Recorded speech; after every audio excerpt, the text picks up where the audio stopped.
What's going on, everyone? I'm here with Chris Moore, Elite Business Advisors, and I got a special episode for you guys today because Chris brings a systematic perspective to your painting business, and I'm excited to have you, man.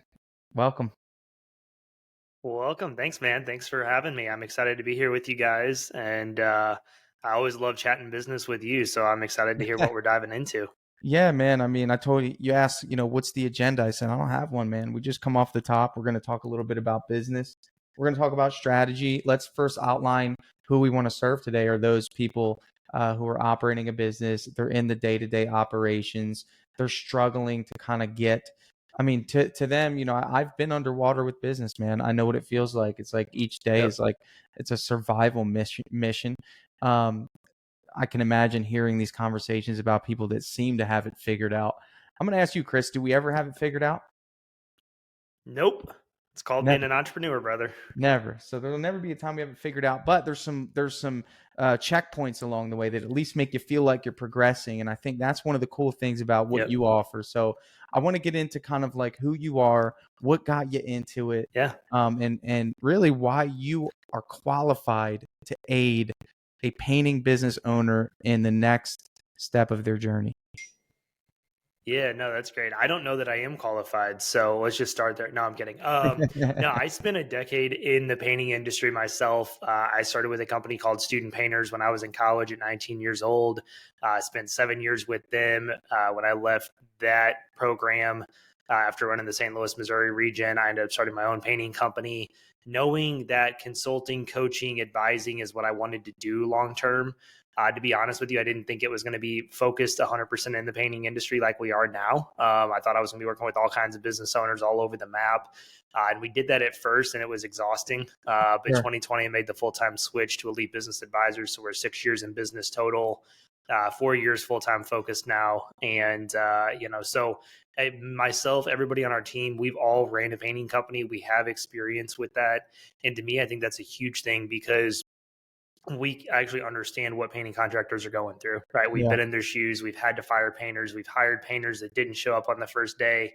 We're not just a business coach that's teaching off a theory. Like all of us have tried and true applied, Yeah. everything that we're teaching people.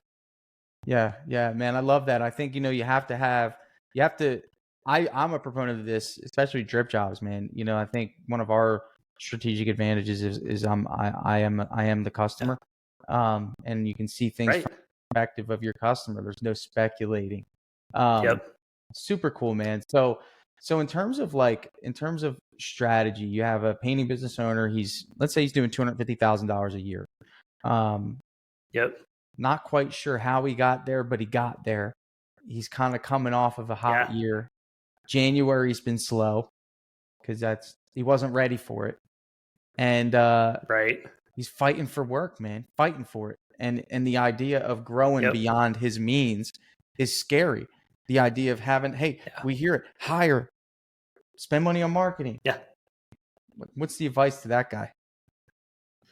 Yeah, man. Maybe look into landscaping. No, I'm just kidding. I think, listen, everybody goes through I call it the entrepreneur roller coaster. One of my favorite books out there by Darren Hardy, he called it the entrepreneur roller coaster. And it's probably it's definitely my top three favorite entrepreneurship books. And I think it's so freaking true what we go through as entrepreneurs. And I say we, right? Like here at Elite Business Advisors, we can still be on a roller coaster. I'm sure you there with Drip Jobs, Tanner, you guys sometimes still on a roller coaster, right? Like entrepreneurship, and no matter where you grow your company and what you do, it doesn't change, right? There's always going to be a roller coaster. And so I think for somebody in that situation, truthfully, there's got to be a couple of things that we look at, right? Like one, is there any capital in the business, right, to run with anything? And number two, how do we grind through it and then get back to better days? One thing that I'm a huge proponent of year round is organic marketing, relationship marketing. How do we grow our business through our happy, satisfied previous clients, right? I think that's it. I think that's a market that most painting contractors, and I would say 90-95% don't really tap into well. We're doing a talk on that at Expo, PCA Expo coming up the end of February, all on that topic. And when you dive into that deep, it's easy to pull from those relationships in those hard times, right? How can we get leads without having to spend a lot of money? So what's the cash look like? Sure. And then as far as growing beyond your means, that's just, you got to baby step it, right? You don't go from one or two painters, probably if you're doing 250, to seven painters tomorrow, right? You hire the third one. And then the fourth one is usually the biggest step because now you're on crew number two, Yeah. right? And then five, and then six. So, understand that there's a lot of baby steps in place, and having somebody like myself and all the other great companies out there to kind of guide you along the way is just it's kind of like the safety net for you, if you will. It's crazy, man. The jump from one crew to two crews is like having two kids. Um, like you'd think that like Yeah. naturally you would think like when you have one kid, okay, well, it'll be the same amount of work as having the second child. As a father Yeah. of No. two, it's almost like 1.5 to 2x the amount of work. And 100%. one thing that I guess I want to try to say, it's going to be hard to get it to come out, but there's so many things that it's not just selling two jobs. It's not just producing two jobs. It's managing two to three more people. It's managing double the customers. It's managing, Yep. and it's having to refine the systems along the way at the same time.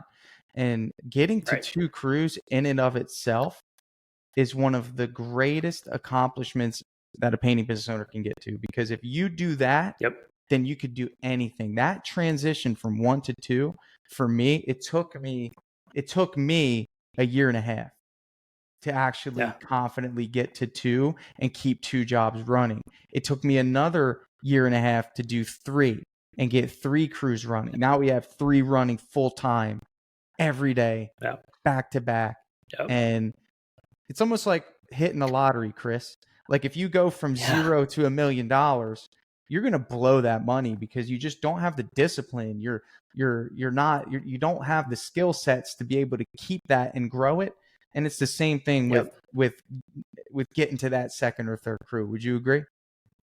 100%, man. And I think for me, like, the clients we have that have one crew, one to three painters, we typically focus in on two things. Number one, systems, right? How do we start to systematize the business for the job site to where you don't have to be there? And then how do you start to systematize everything else inside your business, right? Because you, as the owner, tracking their hours, if you're not there every day, you got two crews, now you got four people, it starts to become a little bit harder, right? We need a system to help track time, is an example. Sure. Another thing with that is leadership development, right? Like for me, before you jump off into crew number two, you need to have a pretty solid crew leader on crew number one, Yeah. right? We did a podcast episode called 5 Levels of a Crew Leader. That's not a shameless plug, by the way. And we broke through like, hey, like, level one is just like you can leave for 2 hours and they can like keep the job going and not burn the house down, right? And then level two is they're doing the final walkthrough with the customers. Level three, they can show up without you showing up and take the work order and get the project started, right? Like we kind of broke down like I what's love five levels that, of a dude. crew leader. Can you make that a Canva Yeah, pictograph? 100%. It already is, and I'm happy to share it to you. That is super cool, Email man. me. I I'm love happy it. to share it over. And then by level five, it's almost like they're like a mini production manager, right? They're ordering materials, they're confirming colors, like they kind of Yeah. handle scheduling. Like, and that's, I mean, obviously where everybody would love to be at. And so I think you at least need somebody at that level one crew lead that can like run the job site, or level two probably, where they can run the job site and you can be off focusing on building the second crew. Because if you've got scatterbrain crew one, crew two, you're never going to be able to develop, right? Because you can't leave them alone Mm. to complete a project, so because you as the owner typically are going to spend your time training and building up that second crew, right? So that's why I say we focus on systems, but then we really focus on leadership development to develop that crew leader for that first crew before you jump off into number two. I love that strategy. How invested are you in learning about the attributes of the team members of the business owners that you serve, to the point where like Yeah. So, you really want to learn who they're working with so you can help them make decisions about who to yep, elevate to a new position? Or you might look at the team and say, for dude, sure. based on what you're telling me, you got nobody. Yeah. Yep. Yeah. One thing that I will say is going to aid in this, Hire Bus is a newer thing to find the right people in the right seats. And Sure. that personality assessment that our clients are using makes that a lot easier. Because otherwise, I mean, we work with clients all over the US and Canada, right? We're virtual, just like you and I are right now. I'm not meeting a lot of these painters, right? So we're Yeah. trying to ask the right questions to the business owner to say, like, hey, what are you looking for? Like, who do you have that can do this? Do you have somebody you can leave? Do you have Yeah. somebody that can think through how to orchestrate a project, right?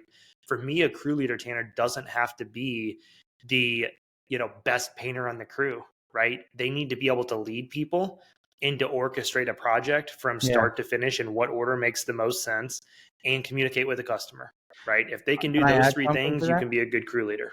Can I add something to Please that? do. There's people that could have done all those things without a shadow of a doubt, but they Yep. sucked at communicating with me, right?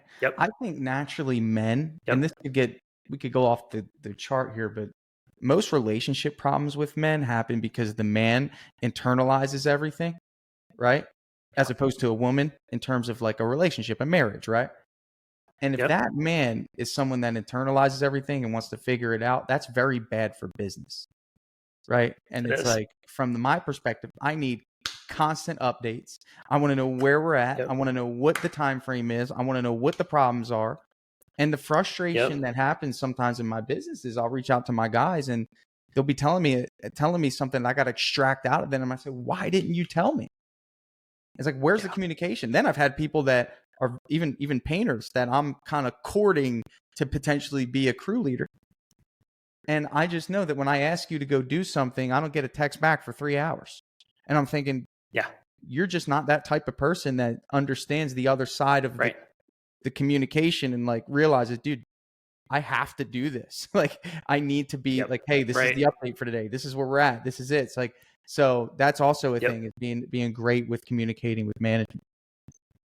100%, man. You're so right on that. And I think, again, we see that time and again, and that's how I tell people, I'm like, hey, you don't have to be glued to your phone, right? Like, if you're painting, finish rolling out the wall real quick, but like get back with me within like 10 or 15 minutes, right? Can we at least like set a boundary? Maybe if you're a crew lead, every 15 minutes, if your phone's not on you, Yeah. you're checking it, right? And there may be certain situations, if you're spraying dry fall and you've got your phone out in the truck or something for 30 minutes, I get it. But I think communication is a huge part of that, right? And that's where you really need to develop that person into the role you want them to be. It's one thing we're starting to experiment with potentially later this year, is doing some on-site visits with clients, to really spend like an entire day with them and like go to their Yeah. job sites, meet their team, Yeah. go do some estimates with them. That's dope. Um, I like that, man. yeah, yeah, so I'm excited for it. We'll see when we get to a point where we can roll that out. Like everything we do here, we don't want to like jump into something and Sure. half do it, and whatever. We want to make sure like we're really at a spot where we can support it and execute it Yeah. well. So if that doesn't come this year, it'll be early 25. We'll start doing that. But yeah, I mean, I think we can just get so much more insight on that, right? Because then it's less reliant on the questions we're asking and more on getting to actually Man, understand and there's see some of nothing these like shaking people. hands with the team, seeing what's going on, and then Ah, there's things that people just yeah, won't tell you that you're gonna have to. That's super cool, man. yep, Um, yep, yeah, yeah, man, man. I mean, I think leadership is so important. You talked about how you guys audit that. What's yeah, the next step? I mean, what if you run into someone that just doesn't understand the concepts of sales, man? Like, there's some people that yeah, just, I'll be honest, Chris, they suck at sales. I mean, it's just one of those yep, things. They don't have the emotion, they don't have the awareness, they don't have maybe they don't have the gift of gab, or they don't understand how yep. to build value. Are they a lost cause, or can we put them in a system that brings out the best of them and levels out the playing field? Yep. Yeah. So I don't really think anybody's a lost cause when it comes to sales. I think it comes more naturally to somebody probably like you and I, than it does some people that are more technician based turned entrepreneurs, right? There's two paths into the industry. I came in business first, tradesman second, right? Obviously had to learn the craft of painting. But then there's a lot of people that come in craftsperson first turned entrepreneur, and there's nothing wrong with it. There's not, a right or a wrong. There's pros and cons to both sides of it, truthfully. Mm, Um, with that being said, you have a lot of people. The typical path is, I would say, and I'm blanket statement in this. 80% of the industry comes in craftsperson first, turned business owner, if Yeah. not more. And they don't have that natural sense of sales, right? And Right. so for me, what we want to focus on, and we focus on this with all of our clients, is I always say we want to make the system be the magic, not you, right? Yeah. Because as the owners, you, myself, and our businesses and the painting companies alone, we can be the best salesperson in the world, but at some point we're going to have to hire somebody for that, right? Yeah. So how do we put the right systems, tools, touch points in between? That's why I'm such a huge fan of drip jobs and what you guys do. You guys have a lot of great features in there that we can have some sales aids, some documents, some systems put together to where the making the sale is less reliant on the individual. All you got to do is be able to show up, hold a conversation, build trust and credibility, not be awkward, and put your numbers together, right, and kind of let the system run with it. One thing that we always did is we had what we called a client manual.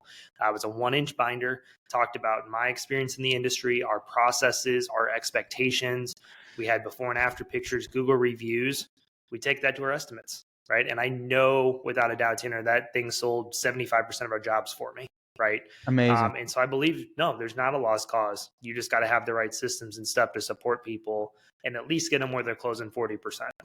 I don't think you need to twist anyone's arm. I don't think you need to have Andy Elliott No, car salesman strategy to win in this game, win big, no, because um, I just think you need to just look for unique ways to provide value from the heart. exactly. For me, it's like I had an Yep. estimate yesterday, man, and I was out in the field yesterday. I had to beef up the pipeline a little bit, and I like to stay sharp, Chris. I Yeah. don't like to sit in this office so I much, like it. But I know. I was out there, and just it's interesting, man. This lady wasn't quite sure about painting her lanai, and I just tried to look for a way to make it worth it for her. She Yeah. originally told me that she wanted the same color, and people usually do that because they're scared to pick something different, dude. You know, and I Yeah. say, why are we doing the What if it same? doesn't turn out? And I put the sale aside, right? Risking frustration out of the customer. But I said, why are we doing the Yeah. same color? I mean, ultimately, you're investing a good amount of money here. Don't you want the feeling of Right. something different? I mean, she said, well, I mean, I just don't know what to pick. And then now that opens up the door, Chris, for, well, the next Yep. logical conversation is about Donna, our color consultant. And here's this. Have you thought Yep. about maybe doing your front door accent on the lanai porch? Oh, I haven't thought about Yeah. that. Do you spend a lot of time there? Yes, I do. I said, well, the only time you're going to enjoy that light green accent that you're changing, that's the only thing she wanted to change, Yeah. is when you come home from work. But if you put it in here, you can enjoy it every day. And Chris, I mean, just the thought, the dialogue just changed. Her enthusiasm, she lit up, and I created the value there as opposed to letting her guide me. And I think these things just Yep. come from just wanting the best for your customer. And I don't think you need to be For a sure. smooth talker. You just kind of have to be the type of person that knows the end goal, but also knows what your customer fears, right? And some of her apprehensions. 100%. Would you agree? Yep. No, I agree, man. And I think, and I'm sure there's some data out there that maybe can prove otherwise a little bit, but I think for the most part, I always tell people like sales in the painting industry is not your typical salesperson, right? Yes, there can be some benefits for somebody like yourself. I'm a big relationship selling, value based selling, right? Like I want to communicate the value. I want to build a relationship with them. That's how I sell jobs. But it's not a used car salesperson, like you mentioned. It's not door to door sales, right? Trying to sell vacuum cleaners or bundles of Yeah. dictionaries like back in the Yeah. 90s. Like it's like customers calling you for an estimate, right? You need to go fulfill the estimate. Like they're already like half in because they're requesting an estimate for you guys, right? So we need to go follow the process, confirm that value, provide them a price. Yeah, there's some sales strategies and techniques in there, but it's not like trying to sell somebody that walks onto a car lot a car that day, right? There's not a lot of techniques. There's not, hey, we'll knock 20% off if you book with us today. Maybe occasionally when you're slow, but other than that, it's a different mindset for sales compared to what we hear a lot of traditional salespeople out there, in my opinion. Yeah. It's, we could go on forever about sales, but I want to know your opinion on marketing, man. What is your opinion on marketing? Yeah. Um, Things are shifting. There was somebody the other day in our painting contractors group, and they said something along the lines of Philadelphia's really slow right now. There's no work. And I could tell it was written by someone that survived off of word of mouth for 15 years. And he's disappointed with the results. So tell me a little bit about what your thoughts are on that. Yeah, I think everybody needs a healthy bundle, diversification, right? I guess there's a one-word synopsis there.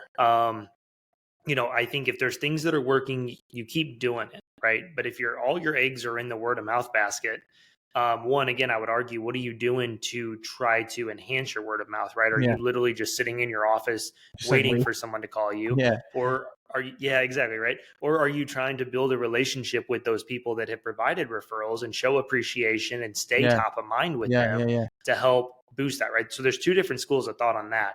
And we always, again, we take that organic approach as far as we can, right? But I know for a lot of businesses that peaks out, right? And so if you have all your eggs in one basket, that's a risky thing. I think at some point you have to start supplementing with paid advertising, right? And there's a difference between branding and brand awareness and like direct trying to generate leads for your business, right? And sometimes that's a hard line to balance with people. But, I think there are some things out there, and I know some neighborhoods are changing with this, but like lawn signs are a great, easy thing. Do you have lawn signs on every project you're doing? Right. A big strategy for us was we would put a lawn sign out, and then we would get door hangers that we would have a custom either label we put on or a spot on the door hanger that says we're currently working at 213 Main Street. Call Chris for a free estimate. And I would put them on 100 houses in that neighborhood around that house. Right. So now they're seeing our lawn sign, they're getting our door hanger. They see the address in case they don't drive by it on their way to work. Right. They may know the homeowner. Hey, what'd you think of Chris and Elite Painting? Right. So I think work smarter, not harder, right? Whether, you're putting them out as the owner, you're paying somebody to go put them out, whatever that looks like. But then obviously we're getting into the digital age too, right? I mean, at some point, like I can't sit here and say Facebook ads don't work. I've seen them work really well in some cases, and I've seen them not work really well in some cases. But, at some point, Facebook ads, Google local service ads is a huge thing right now that I don't think enough people are taking advantage of. Every client of ours that has Google local service ads, which is different than Google ads, just to clarify, set up and running and optimized, they're getting a lot of great results with it, right? So I think at some point, like, don't put all your eggs in the Facebook ad basket. Don't put all your eggs in the Google ad basket, right? Like we need a good, healthy blend, to kind of make sure that we can weather slower times. Yeah, don't put your eggs in any one basket. Doesn't matter what it is. I think businesses survive because they pivot, and they adjust. I use an example that makes sense to me. As I remember, are you familiar with Publix, the grocery chain? Yeah. Okay. You've traveled, so you probably popped in one. I have. Yeah. Panama City. Yeah, so they're big, right? Big chain, amazing. I remember, I don't know if it's probably, I'd say 8 years ago. Okay, I would have never ordered groceries ever. I would have thought, man, that is the dumbest. Who is that lazy that they can't get to the grocery store? Yeah, right. And I just remember thinking, like, this is never gonna work. Like, who's gonna trust people to pick up their fruits and vegetables? And bruh, Publix was looking at the numbers and said, huh, so they don't have to come to us. We can go to them and still make revenue. Sign me up, and that was kind of the pivot. Now, here's the deal. There's some companies that adjust and say, we've got to make this, we've got to do this, even if right now it doesn't fully make sense. But the benefit of doing it is that we're taking the risk, which means we're going to be one of the first, which solidifies our spot as a go-to for this service, which is cool. And then the other companies who say, well, no, we're not doing this. We don't feel like getting our systems in place or getting our systems in line in order to make this happen. Walmart bought jet.com, right? I don't know if you remember that. They just said, you know what? We're not going to create the systems. We're just going to invest probably billions of dollars into an already built-in shipping system, and we'll just do it that way. But they said, we have to do this because the market is starting to believe in this. That's crazy. That's what you do in your painting business, really. That's what I'm getting at. It's like you shouldn't be, you got to move, dude, or you're going to get left behind. Right. Like, let me put it this way. Like, so our two big or a couple big like chains here in St. Louis where I'm at, Walmart, obviously they're pretty nationwide. Schnucks and Deerbergs are more regional based, right? Those are the two stores we always used to grocery shop at. You mentioned it, 2 kids, right? We just had our second kid in September. Business has been crazy. I never would step foot in Walmart, right? Just obviously the typical Walmart, Yeah, stereotypes. I just hated even going there, sure. right? But now with Walmart delivery, Yeah, which we even get the membership for free through our Amex card, um, I don't go to grocery stores anymore, right? And so now all the dollars we're spending, and mind you, our family's doubled in size, and that we'll feel that in about a yeah, year on the grocery bill. Like now all that revenue is shifted to Walmart, right? And crazy. do I, again, there's a whole lot of different arguments, small businesses and other stuff out there. I'm not going to go there, but like is a general principle of exactly what you're just saying. If you're not pivoting and you're not finding out what's working, you're going to be the one left behind, right? And you may not feel it in week 1 or month 1 or maybe not even year 1, right? But if you've never looked at any other way to market your business and you're starting to feel that slowdown, change while you can, Yeah, right? yeah. Start figuring it out. Think of it Start like figuring this. out what it looks like. Like at the end of the day, we don't know exactly how many people wake up each day and tell themselves that they want to get a painting estimate. But the chances are, even Right. in 100-mile radius, if we could safely assume that it's at least 1,000 people. Yeah. In 100 miles, Easily. there's not 1,000 painting companies. There could be, but ultimately there's Right. not 1,000. So it's like, how much of that market share do you want? And Yeah. it's just, if you're not getting the results, it's because no one knows who the heck you are. Dude, it's crazy how many people don't know who Drip Jobs is. Like we don't even touch probably 2% of the painting market share. And it's crazy. Yeah. There's people that come to us and say, I've never heard of you. I know that we're going to go to the expo, and with how much we do on Facebook and how many ads we run in the big Facebook group, there's going to be people there to say, I've never heard of you guys. Who are you? Right. And it's like, man, it's crazy because we think that we're known. Yeah. Right. Right. I feel like you guys are, right? Until I tell a client, like, hey, you should check out Drip Jobs. And they're like, drip, what? How do you spell that? What? Yeah. I'm like, drip Jobs, not hard, right? But see, here's the thing too, right? Like some people, and here's, I think, a big thing as we talk about mindset of an entrepreneur too. Some people will look at that in their own business and it'll be like a negative thing, right? They'll beat themselves up. Man, we're not doing enough. We're not out there enough. We're not this. And I'm like, yeah, you can look at it like that, throw a 5-second pity party, move on with your life. Because what's the opportunity, right? If you've only touched not even 2% of the painting industry, man, that means you got 98% of the potential still out there. Now, will you guys ever have 100% market share? Sorry, probably not. But man, like how exciting is that, right? I feel the same way about us, right? Our podcast is out there on PCA. Like I know, but there's still going to be people come that have never heard of us, never heard of me, and that's okay. And be like, I've never heard of Chris Moore. Yeah. And guess what? I'm okay with that, right? Because I view it as an opportunity of like, where can we go to continue to grow and influence and help painting contractors that don't know who we are, right? Right. Same thing with the PCA. We feel like the PCA, like everybody in the world knows that.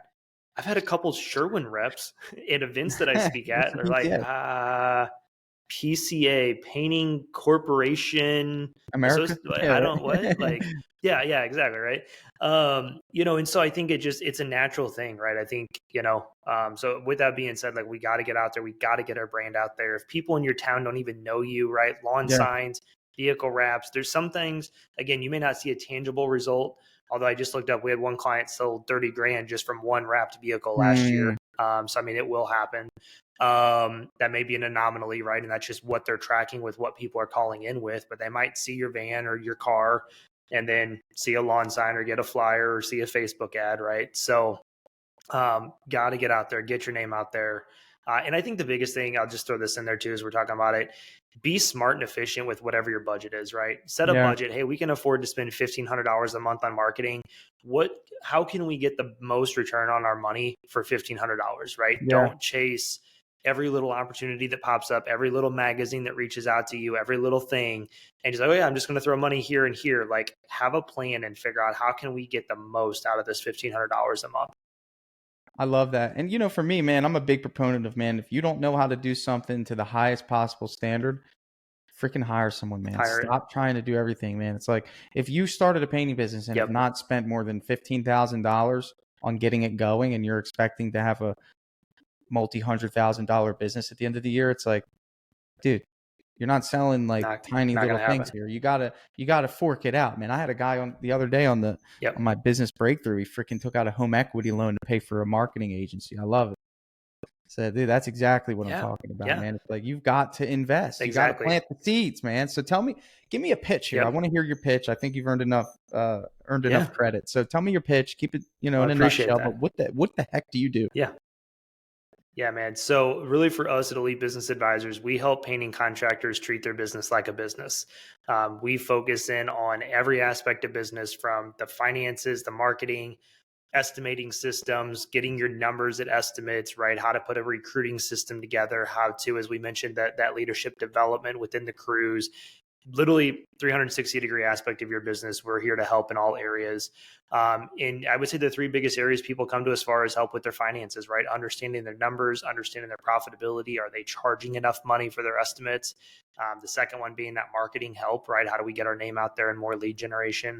And then the last one's just those day-to-day operations, right? The systems and what they need to scale and grow their business, and have us there to kind of guide them, when we meet each month or twice a month as part of their package. I love that. And I think, man, at the end of the day, um, you're just an accountability partner too, right? I mean, like, I think that's Yep. super Yeah. valuable, man. You got to be willing to be coached. I mean, Yep. why go through the pain of being And that, stubborn and trying to figure out everything on your own when someone else has already done this? Like, someone already yeah. else has hit $1 million in revenue. They'll tell you how to freaking do it. Why wait 2 years Yep. to figure it out, man? That's what I love about this is like you could go through it and think you got it under control for 2 years and blindly make mistakes that someone else could be like, yo, make sure you don't, like, bro, just don't Yeah. do that. Yeah. And that's what I tell all of our clients all the time. We've got clients who've been with us for 4 years that are at like the sweet spot where they want their business to be at, right? It's giving them the lifestyle they want, the income they want. Yeah. And they're Yeah. like, I just love having a third party perspective and accountability Yeah. person that I can bounce ideas off Well, of. then they get the Right. community. And I tell Then they people, I'm get like, you don't then they get the community, right? I mean, the exactly. community is like the not like Yep. the actually probably the most valuable thing is because now you're connected with people that are on the same mission as you, and you might meet someone that hit 1 million with your program, and then now they're on their way to two Yeah. million. So now you have that guy as a Yep. resource, and now you guys are calling each other throughout the week, and he's even guiding you Exactly. off the record. I mean, it's awesome, man. It's awesome. I'm a big Yep. proponent that Yeah. every scaling contractor, whether you're paying, I don't care what you are, but every scaling contractor needs three important things. Number one, you need a great software. You cannot scale your business without a great software. I don't care who you are. You can't do it. It doesn't happen. It's too complex. There's too many leads and too many people that you need to keep track of. That's number one. Drip Jobs is solving that problem. Yep. Number two, you need a marketing agency. You cannot run ads on your own. Don't try it. You're going to lose money unless you plan to be a marketing agency yourself. Pass the ball. And number three, you need an accountability coach. You need a coaching partner. You need someone like Elite Business Advisors, my man Chris here, to help bring those two things together and then build the business system in a way that it can reproduce results. Yep. I couldn't agree more, man. I love it. I love the relationship we've got. It's a ton of fun doing things like this. We could do a 4-hour episode probably on all this stuff. So we'll have to do some more later on. But yeah, no, I agree. I think everybody needs a coach in life. And I don't just say that because of what we do. And I tell people, like, we always do a free business analysis meeting to sit down and make sure that we're a good fit for each other, right? It's not just, are we the right fit for them, but do we feel like we can actually add value and help them, right? We know what our niche is. We know what our sweet spot is.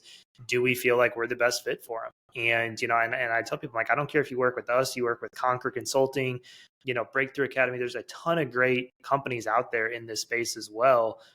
Work with someone, man. I'd love for it to be us. I'd love that opportunity. But at the end of the day, just have someone that you work with. I've got my own business coach. I know you do too. We need it, right? We need that extra accountability, that extra perspective. Yeah, man. I can't see everything. I can only see what's in front of me. Yep, exactly. Right. We're Yeah. visionaries, right? And we need people to help us make the integration happen to where it's not Whereas dependent I on knock us. the wall down and then I need somebody behind me being like, yo, dude, just you got to go back and you dropped your phone, you Yeah. Yep. Yeah, Exactly. Right. I love it, man. okay. I love So, it. Chris, man, a pleasure. I'll see you at the PCA Expo. It's right now. It's January Yes. 26th. If you're listening to this, sign up for the expo. One thing about people that I've recognized, and I'm just a regular guy. I love business. I love sales. Is the people that take action. Those are the ones that make it. You're gonna fail. You're Yep. gonna risk things, but sign up for the expo. You might run into someone that could change the course of your business for the rest of your life. So I hope to see some of you listeners there. Run into Chris, and if they want to get in touch with you, there's actually a link that's going to be underneath the description of this episode.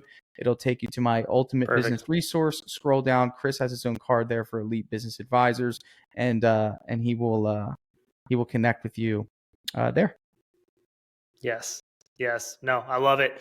I appreciate it, Tanner. This has been great. I look forward to Expo. I've never had somebody go to PCA Expo and tell me afterwards that it wasn't worth it or they regretted it. Right. Yeah, So I agree, man. Get there. I'd love to meet you guys. Stop by our booth, say hi. No strings attached. Just beautiful. appreciate everybody that's listening to this. Love it, man. Thank you, Chris. Appreciate you, bro. Thanks, Tanner.